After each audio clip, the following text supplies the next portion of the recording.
الفنانة الجميلة نسيمات، أهلا بحضرتك. أهلا أهلا.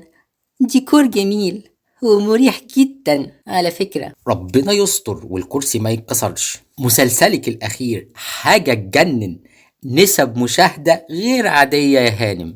فعلا، وجوايز كمان.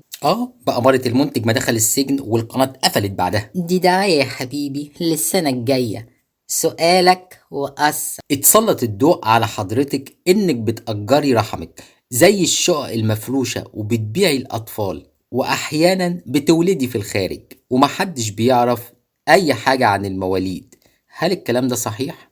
يا حبيبي دي موضة ومعروفة من سنين، وكتير كمان من اللي بيتجوزوا بيتفق معاهم على الكلام ده، وبيكونوا الأطفال أطفال أنابيب، واحد ليهم والتاني أو التالت أو الرابع كمان للغير، وعادي يعني الناس في اللذيذ بتوافق.